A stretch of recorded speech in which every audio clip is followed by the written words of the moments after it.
Leipzig, Schönefeld, and Sperrgau. 82nd Airborne Division, Verbeling. 4th Infantry Division, Dachau subcamps. 20th Armored Division, Dachau. 8th Infantry Division, Verbeling. 14th Armored Division, Dachau subcamps. 26th Infantry Division, Gusen. 12th Armored Division, Landsberg. 29th Infantry Division, Dinslaken. 11th Armored Division, Gusen and Mauthausen. 30th Infantry Division, Weverlingen. 10th Armored Division, Landsberg. 36th Infantry Division, Kaufering Camps. 9th Armored Division, Falkenau an der Eger.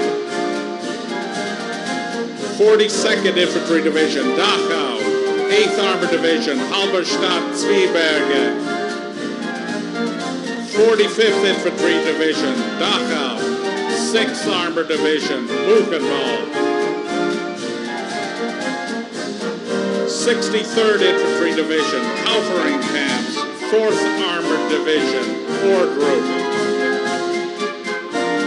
65th Infantry Division, Flossenburg Subcamp. 3rd Armored Division, Dora Mittelbau. 69th Infantry Division, Leipzig-Tekla. 104th Infantry Division, Dora Mittelbau. 71st Infantry Division, Gunskirchen. 103rd Infantry Division, Landsberg. 80th Infantry Division, Buchenwald-Ebensee. 99th Infantry Division, Dachau subcamps. 83rd Infantry Division, Langenstein. 95th Infantry Division, Werl. 84th Infantry Division, Allem and Salzwedel. 90th Infantry Division, Flossenburg. 86th Infantry Division, Ottendorn. 89th Infantry Division, Ordrup.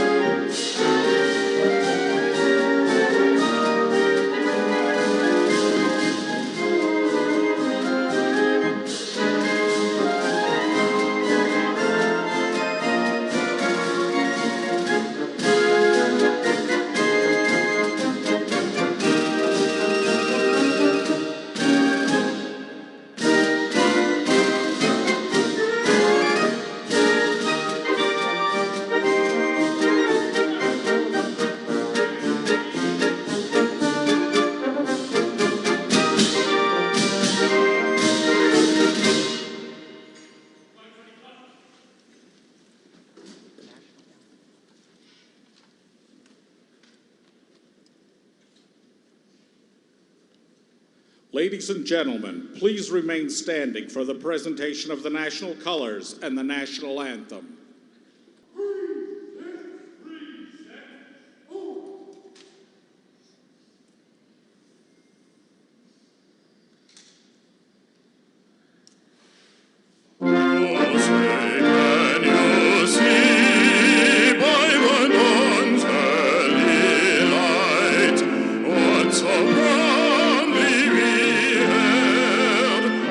Twilight's last gleaming,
Ladies and gentlemen, the Honorable Mike Johnson, Speaker of the United States House of Representatives.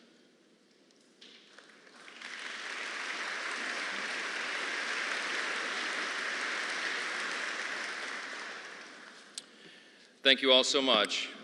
Chair Eisenstat, Vice Chair Holt, Mr. Foxman, Director Bloomfield, Leader Jeffries, President Biden, most importantly, to all of our Holocaust survivors, welcome to the United States Capitol. You honor us by your presence today, all of you. Thank you. We're here during the days of Remembrance and also Jewish American Heritage Month, and on the anniversary of the Nazis' unconditional surrender to remember and to reflect. As part of Congress's mandate for the Holocaust Memorial Museum, this event is hosted every year because memories teach us. As it's been said, those who fail to learn from history are doomed, of course, to repeat it. Director Bloomfield has been leading the museum for over a quarter century now. And if you have a chance to go on a tour with her and ask her what keeps her going, she'll say something like this, which is a certain truth. Democracy is fragile. We have to remember that. And we're all capable of falling prey to our worst impulses. By the turn of the 20th century, Germany was a thriving democracy. They were on the cutting edge of technology. They had a strong economy. They were highly educated. But that did not stop evil and darkness from overtaking that country. German universities, like those at Strasbourg, were at the heart of Renaissance and intellectual life. But it was at those same elite centers of learning where Jewish faculty and students were suddenly expelled, where anti-Jewish courses were introduced, and where professors performed horrific pseudoscience experiments on Jewish people brought from nearby concentration camps. We remember what happened then, and now today, we are witnessing American universities quickly becoming hostile places for Jewish students and faculty. The very campuses which were once the envy of the International Academy have succumbed to an anti-Semitic virus. Students who were known for producing academic papers are now known for stabbing their Jewish peers in the eyes with Palestinian flags. Faculty who once produced cutting-edge research are now linking arms with pro-Hamas protesters and calling for global intifada. Administrators who were once lauded by their peers for leadership are now barring Jewish faculty and choosing not to protect their Jewish students. And these Jewish students are physically threatened when they walked on campus as their peers hold posters repeating the Nazi propaganda and the program, The Final Solution. Now is a time for moral clarity, and we must put an end to this madness.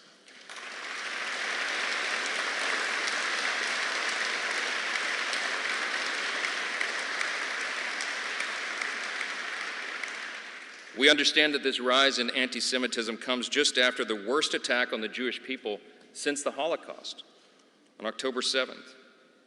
And with our survivors before us, if you close your eyes in the quietness of your own heart, you can almost hear the glass of Jewish storefronts shattered by stormtroopers. You could see fathers being executed at point blank in the ghettos. You can feel a brother's hand slipping out of his sister's as men in uniforms separate them into lines, and they can only mouth to one another, "Everything will be okay," hoping that it would be. You can hear screams coming from the gas chambers. They last for 20 minutes, and then quiet returns, but only for a moment, until a whip cracks another Jewish back. The most depraved parts of humanity are heard in the shouts of little girls and seen in the rings of blue smoke.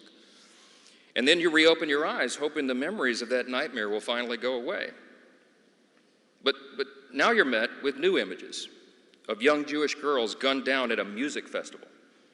Infants once held tightly in their mother's arms are thrown into ovens and cooked alive.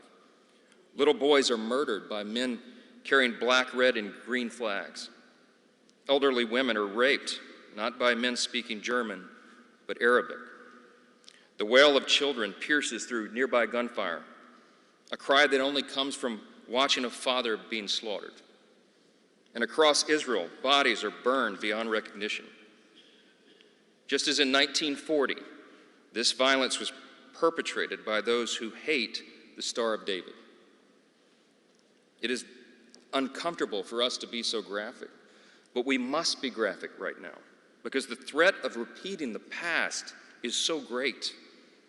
We have to remember, we have to look evil directly in the face because some things are so wrong. Some are trying to downplay and justify what happened on October 7th.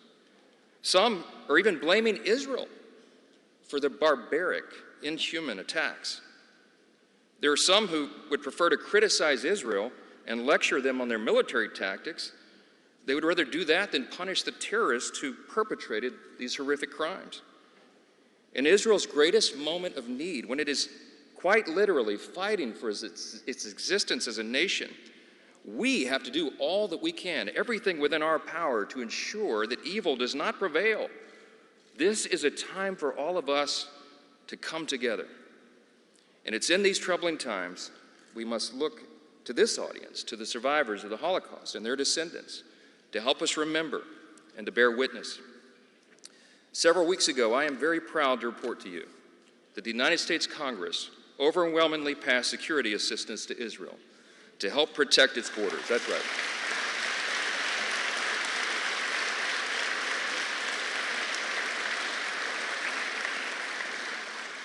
We did that together. And we did it because it was the right thing to do. We did it to help Israel protect its borders, to fend off threats from Iran and Hamas and Hezbollah and all the proxies. I was proud to pass that package after months of conversations with Prime Minister Netanyahu, with the ambassadors and all the people there who are trying to defend their nation against the threats that are facing them. And now I think it's very important that we deliver that critical assistance without any delay at all.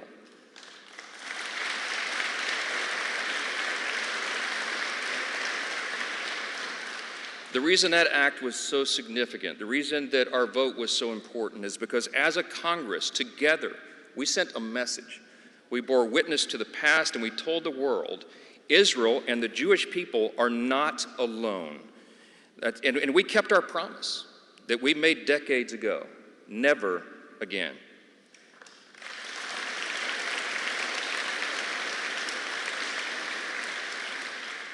In my hometown of Shreveport, Louisiana, there's a sweet lady named Rose Van Tyne. She bore witness to what she saw in Auschwitz, and she's gone into classrooms and she's taught new generations of students about the horrors of the Holocaust. With us today is Mr. Frank Cohn. He escaped Germany days before Kristallnacht in 1938. 5 years later, he was drafted in the U.S. Army and served in Belgium and in Germany to defeat the Nazis and liberate his fellow Jewish brothers and sisters. Frank, would you stand? Would you stand?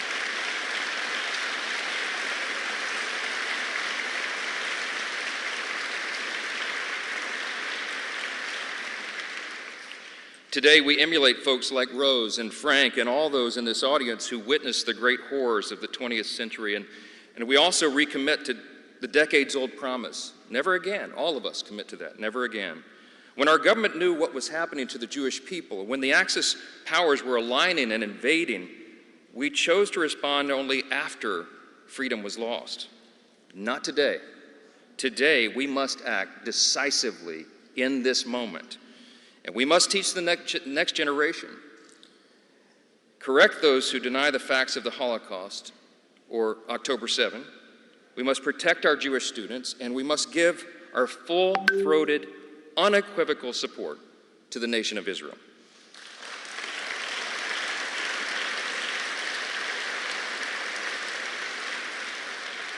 And we must, all of us, together, call out anti-Semitism in all of its forms without equivocation and without delay. This is our moment.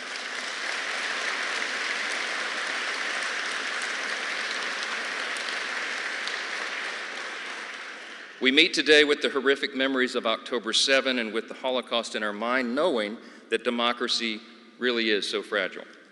And we seek to fulfill God's command to Moses in Deuteronomy, as it is inscribed in the Holocaust Memorial Museum. Guard our souls carefully, lest you forget the things your eyes saw, and lest these things depart your heart all the days of your life. We must always remember, and we will. God bless you.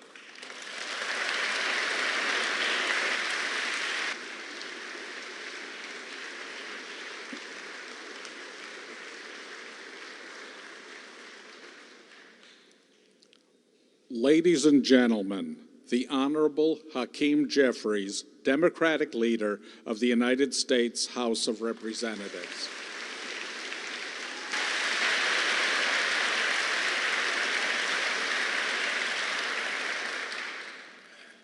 President Biden, Speaker Johnson, Speaker Emerita Pelosi, Ambassador Eisenstat, Director Bloomfield, all of my colleagues in Congress, honorable ambassadors to Frank, Abe, Manny, Ray, Alfred, all those survivors whose lives we honor, and to all those assembled for this incredibly important event. Thank you for your presence here today.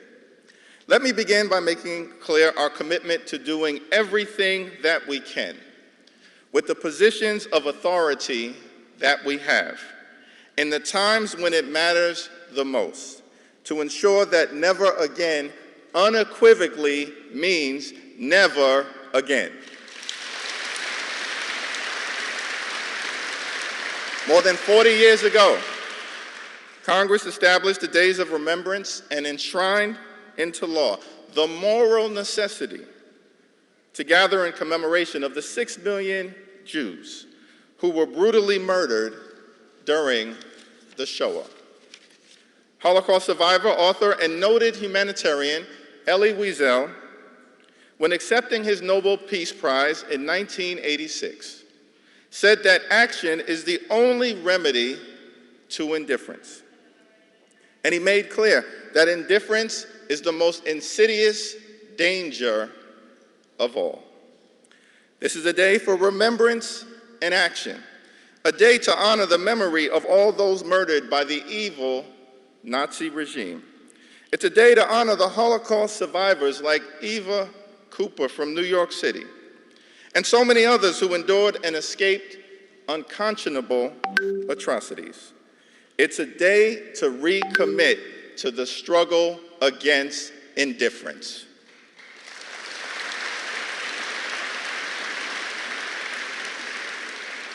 As the El Malay Rahameen prayer that will be heard today so beautifully and hauntingly pleads, we gather to ask God to protect and elevate the souls of those taken from our world too soon. We are also here exactly 7 months to the day of the horrific atrocities committed by Hamas on 10/7, the largest loss of Jewish life on a single day since the Holocaust. There are families whose loved ones were slaughtered. There are hostages still being held in horrific conditions. And we are witnessing a deeply disturbing rise in anti-Semitism on campuses throughout the country and in the world. This is a very searing time for the Jewish community. Systematic oppression has been a reality of Jewish life for thousands of years, having to endure expulsions, pain, pogroms, persecution, prejudice, and the horrors of the Holocaust, a previously unthinkable crime against humanity. Last Sabbath, Jewish communities across the world read the Torah portion, which followed the tragic deaths of Aaron's 2 sons, Nadav and Avihu. During this moment of great vulnerability, Aaron receives instructions from God that he, as the high priest, must carry out during the Yom Kippur service. We learn from God and Aaron that Jewish life, practice, and community must continue in the face of horrific tragedy. Aaron embodies what it means to be resilient when confronting immense pain. Today, in partnership with the Jewish community, we recommit to carrying on with strength and resilience. We recommit to the remembrance of the Holocaust. We recommit to the principle of never again, and we recommit to eradicating anti-Semitism whenever and wherever it rears its ugly head.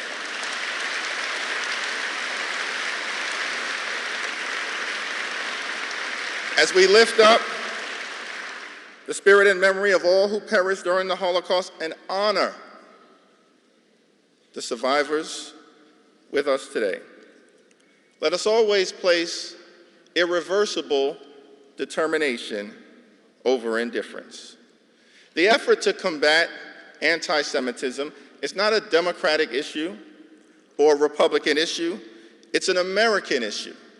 We must crush anti-Semitism along with racism and sexism, Islamophobia, xenophobia, homophobia, and all other forms of hatred together. That's the American way. Together.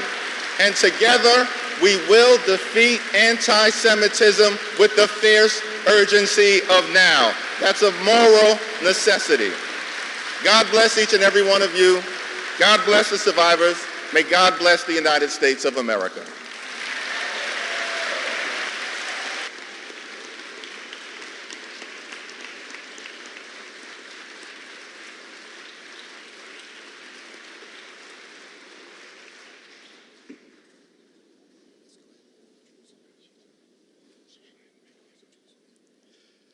Ladies and gentlemen, Ambassador Stuart Eisenstat, Chairman of the United States Holocaust Memorial Council.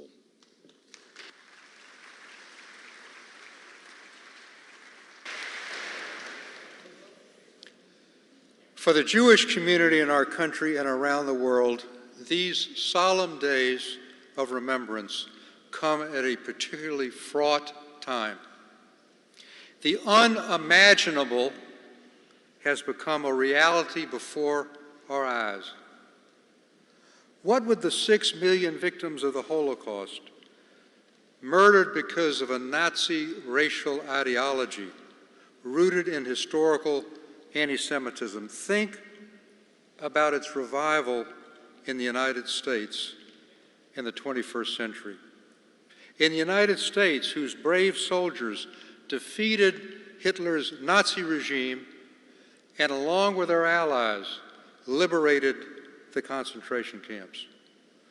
What do the aging eyewitnesses, the 245,000 Holocaust survivors around the world, almost 40,000 in our own country, think when they witness a rise of anti-Semitic outbursts, harassment, threats, and violence on our campuses, in the land of the free and the home of the brave, evoking what they witnessed as young girls and boys in Nazi-occupied Europe? What do they make of the fact that for the last several years before October 7th,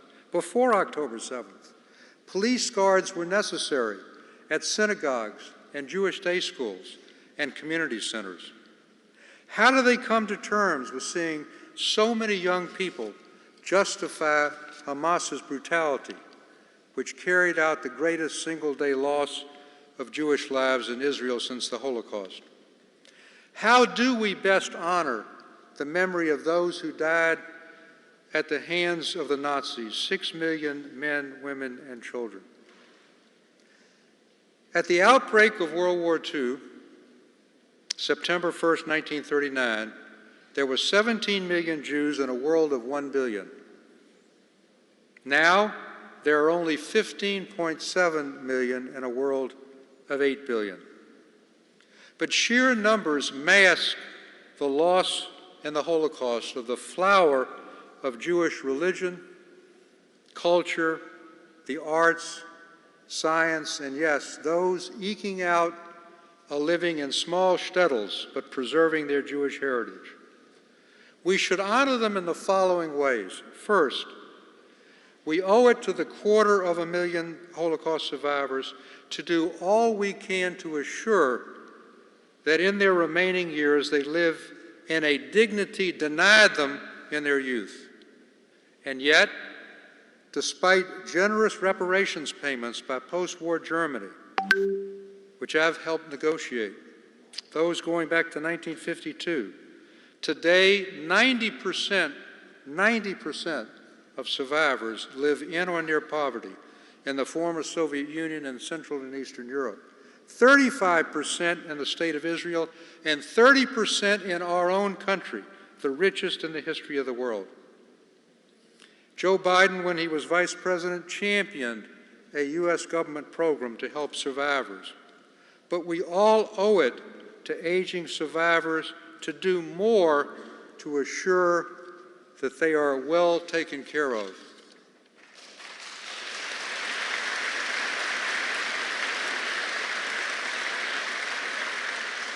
Second, we must absorb the lessons of the Holocaust, which began by recognizing that the Holocaust was not inevitable. It was not inevitable. Early action against discrimination and intimidation and aggression is essential, whether abroad or on our college campuses. Hitler's original goal was not the final solution, to kill all European Jews. Rather, it was to make Germany Judenrein, free of Jews. He methodically proceeded step by step to gauge German and world opinion to the gradual disenfranchisement of German Jews. And here's what he saw: no boycott of the Berlin Olympics, no economic sanctions or other action after the Anschluss with Austria, no action with the takeover of the Czech Sudetenland and the Munich Pact, no action after the fierce pogrom of Kristallnacht, with thousands of synagogues and Jewish businesses torched and mass Jewish arrests. Hitler specifically commented on the failure of the 1938 Avion Conference, called by President Roosevelt to deal with German Jewish refugees seeking to escape the Nazis' grasp, but failing to lift immigration quotas. And the barring in 1939 of the SS St. Louis with over 900 Jewish refugees waiting for 3 days to land in Miami Harbor and being turned back. Hitler concluded that the world believed that Jews were dispensable.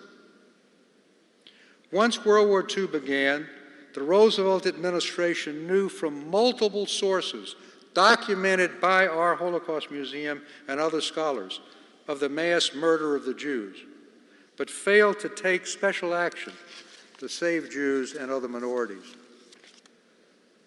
Our museum's special exhibit, Americans in the Holocaust, revealed that the State Department kept as many Jewish refugees out of America as possible, and frankly, this reflected the views of a majority of the American public, despite their knowing of and opposing the Nazi terror against the Jews. In 1944, in the U.S. Treasury Department, in which I had an office, the staff of the Treasury Department presented to Treasury Secretary Morgenthau a remarkable report, unlike that I think any agency has ever presented to the head of a major department. It was entitled, "The Acquiescence of This Administration in the Murder of the Jews." The staff of the Treasury Department presented that to the Secretary. And this finally led President Roosevelt to create the War Refugee Board that saved tens of thousands of Jews, but not soon enough to save the last large Jewish community. In less than 2 months, more than 430,000 Hungarian Jews were deported to Auschwitz. By the time our brave soldiers stormed the beaches of Normandy on D-Day, June 6, 1944, of the 6 million European Jews who would be killed, 5 million had already been murdered. President Biden and the bipartisan leadership of the Congress, with the leadership of the Speaker of the House, Speaker Johnson, Minority Leader Jeffries, and the Senate, are to be congratulated for taking the lessons to heart of World War II and the Holocaust about the threat of unchecked aggression by continuing aid to Ukraine's defense of democracy against Vladimir Putin, who has repeatedly publicly distorted and exploited the Holocaust, and at the same time passing aid to Israel at its moment of greatest threat, a threat from Hamas and other terrorist organizations who do not seek a peaceful solution to the Palestinian-Israeli dispute, but rather to eliminate Israel root and branch as a Jewish state. At home, the Biden administration launched last year, well before October 7th, the nation's first national strategy to counter anti-Semitism, involving all federal departments and agencies. And just a few days ago, again with the leadership, bipartisan, of the Speaker and the leader, the House of Representatives passed the Bipartisan Anti-Semitism Awareness Act to clarify the definition of anti-Semitism. We thank you.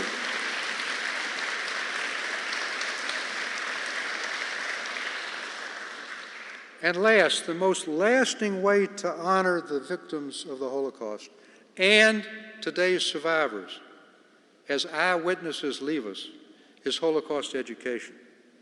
To combat those who deny, denigrate, or distort the Holocaust, and to make clear to future generations what can happen when anti-Semitism goes unchecked, which threatens us today. To remember the power of propaganda, first used on a mass basis on radio by the Nazis, but now virulent on our own social media. To learn the need to protect democracy and the rule of law from assault, and the possibilities for each of us, and particularly our young people, as they start their life, to make the right choice, to take the path that rescuers took during the Holocaust, and our museum recognizes them, but not to be indifferent or to choose to follow Hitler down the abyss. But on these days of remembrance, Holocaust survivors are telling us an inspirational story. It's a story of resilience. It's a story of fierce resolve to never give up and never give in. It's a story of rebuilding. It's a story of not allowing the trauma of losing their families and their communities and their abandonment by the world to deter them from creating a new life with new families and a renewed determination to follow the Jewish admonition of Tikkun Olam, repairing the holes in the fabric of the world. You truly are our inspiration as we confront unprecedented anti-Semitism in our own time, in our own country, to rededicate ourselves to fulfilling Elie Wiesel's vision that no one's future should be like their past. It's my distinct pleasure and privilege to introduce a friend of almost 50 years who is a great supporter of Holocaust survivors, who entrusted me with the chairmanship of our great Holocaust Museum because he knew that Holocaust justice for survivors, memory for victims, and lessons for future generations has been an animating feature of my life. To me, he is not only President of the United States, he's a mensch who, as Vice President, came unannounced to my late wife's Shiva in 2013 and spoke spontaneously and movingly about the meaning of her life. It's a gesture my family and I shall never forget. Ladies and gentlemen, Mr. Speaker, Leader Jeffries, members of Congress, dignitaries, and most especially Holocaust survivors, the President of the United States, Joe Biden.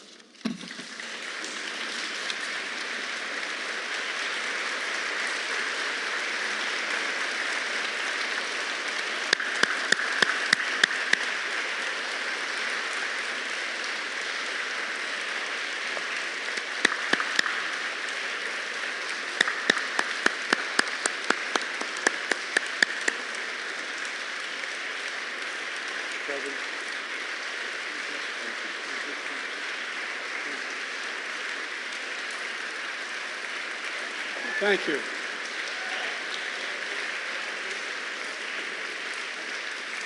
Thank you, Zen. Please.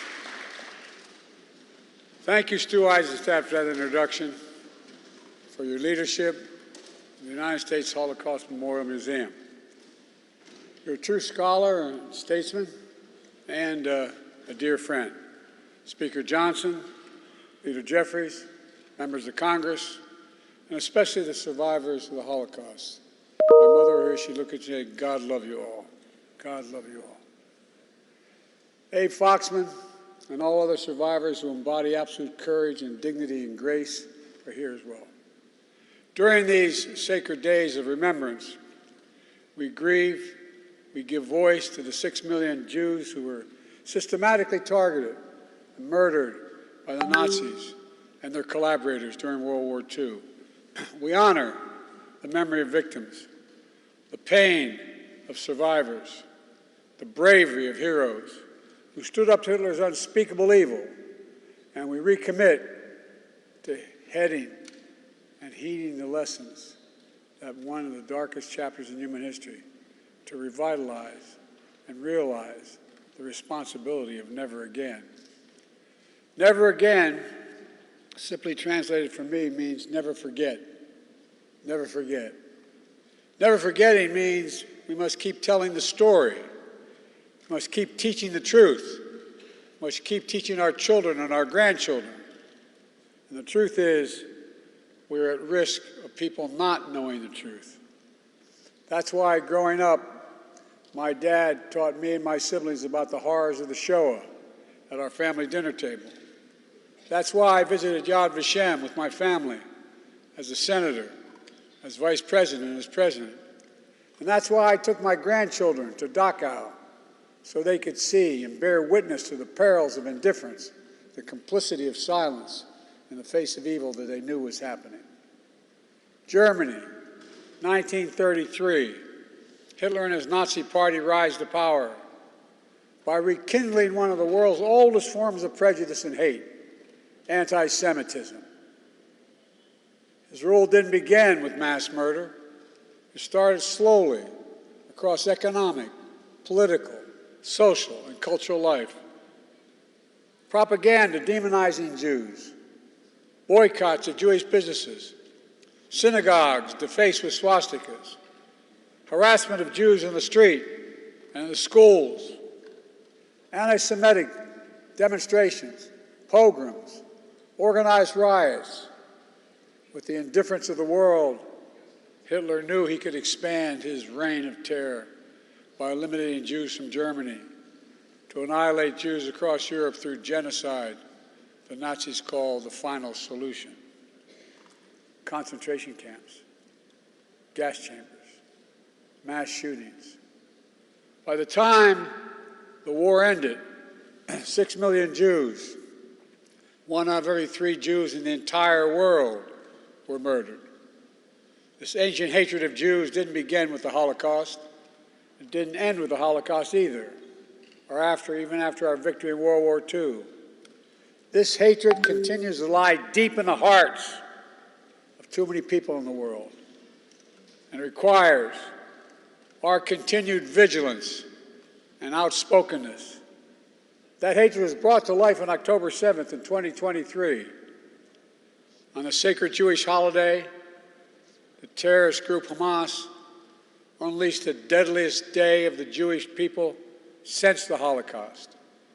Driven by ancient desire to wipe out the Jewish people off the face of the earth, over 1,200 innocent people, babies, parents, grandparents, slaughtered in their kibbutz, massacred at a music festival, brutally raped, mutilated, and sexually assaulted. Thousands more carrying wounds, bullets and shrapnel from the memory of that terrible day they endured. Hundreds taken hostage, including survivors of the Shoah. Now, here we are, not 75 years later, but just 7.5 months later. And people are already forgetting. They're already forgetting that Hamas unleashed this terror. It was Hamas that brutalized Israelis. It was Hamas who took and continues to hold hostages. I have not forgotten, nor have you, and we will not forget.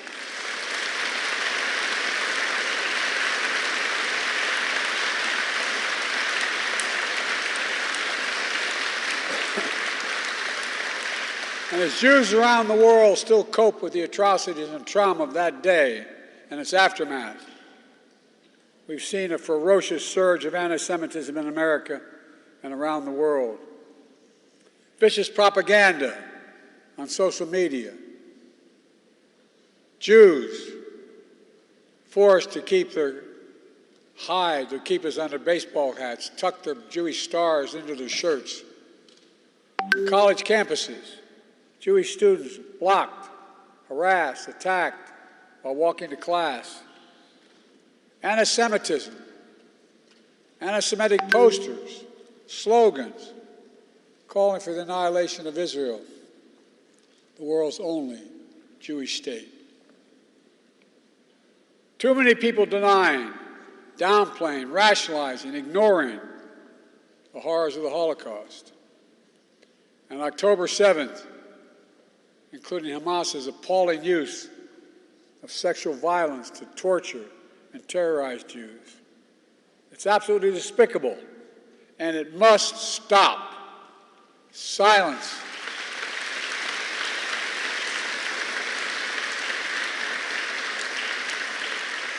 Silence and denial can hide much, but it can erase nothing.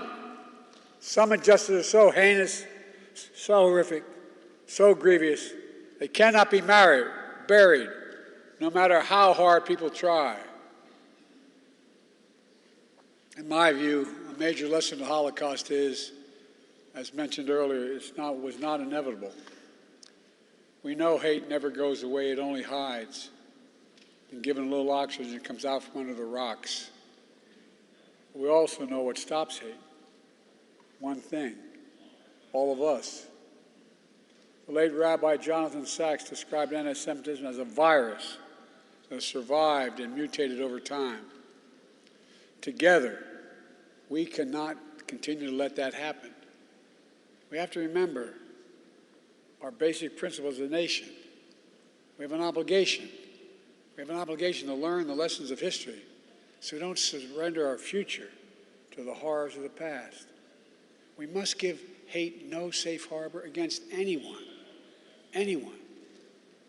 From the very founding, our very founding, Jewish Americans, who represent only about 2% of the U.S. population, have helped lead the cause of freedom for everyone in our nation.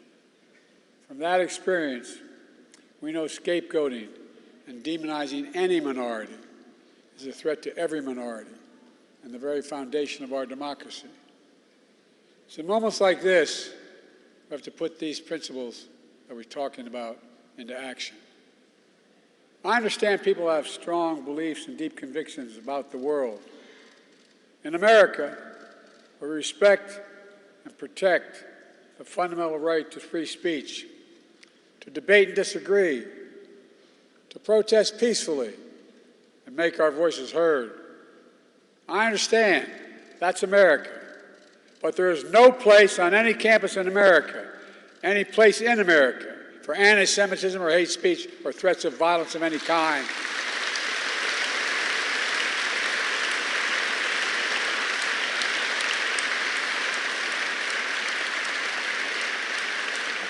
Whether against Jews or anyone else. Violent attacks, destroying property, is not peaceful protest. It's against the law. And we are not a lawless country. We're a civil society. We uphold the rule of law. And no one should have to hide or be brave just to be themselves.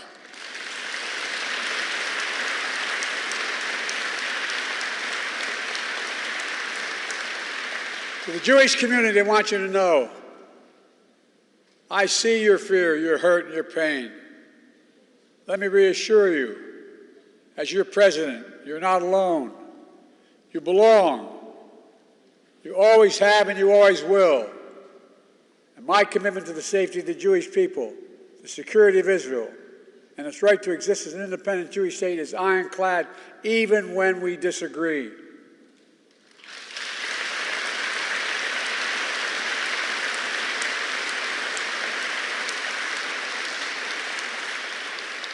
My administration is working around the clock to free remaining hostages, just as we have freed hostages already, and will not rest until we bring them all home.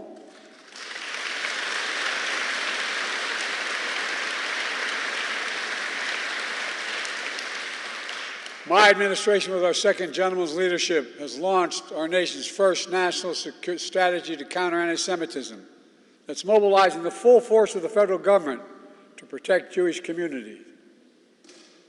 But we know this is not the work of government alone or Jews alone. That's why I'm calling on all Americans to stand united against anti-Semitism and hate in all its forms.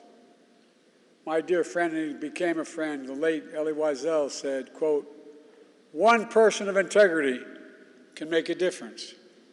We have to remember that, now more than ever. Here in Emancipation Hall, the U.S. Capitol, among the towering statues of history, is a bronze bust of Raoul Wallenberg. Born in Sweden as a Lutheran, he was a businessman and a diplomat. While stationed in Hungary during World War II, he used diplomatic cover to hide and rescue about 100,000 Jews over a 6-month period. Among them was a 16-year-old Jewish boy who escaped a Nazi labor camp. After the war ended, that boy received a scholarship from the Hillel Foundation to study in America. He came to New York City penniless, but determined to turn his pain into purpose, along with his wife, also a Holocaust survivor. He became a renowned economist and foreign policy thinker, eventually making his way to this very Capitol on the staff of a first-term senator. That Jewish refugee was Tom Lantos, and that senator was me. Tom and his wife Annette and their family became dear friends to me and my family. Tom would go on to become the only Holocaust survivor ever elected to Congress, where he became a leading voice on civil rights and human rights around the world. Tom never met Raoul, who was taken prisoner by the Soviets, never to be heard from again. But through Tom's efforts, Raoul's bust is here in the Capitol. He was also given honorary U.S. citizenship, only the second person ever after Winston Churchill. The Holocaust Museum here in Washington is located on a road in Raoul's name. The story of the power of a single person to put aside our differences, to see our common humanity, to stand up to hate, and its ancient story of resilience from immense pain, persecution, to find hope, purpose, and meaning in life, we try to live and share with one another. That story endures. Let me close with this. I know these days of remembrance fall on difficult times. We all do well to remember. These days also fall during the month we celebrate Jewish American heritage. A heritage that stretches from our earliest days to enrich every single part of American life today. Great Jewish American named Tom Lantos used the phrase, "The veneer of civilization is paper thin. We are its guardians, and we can never rest."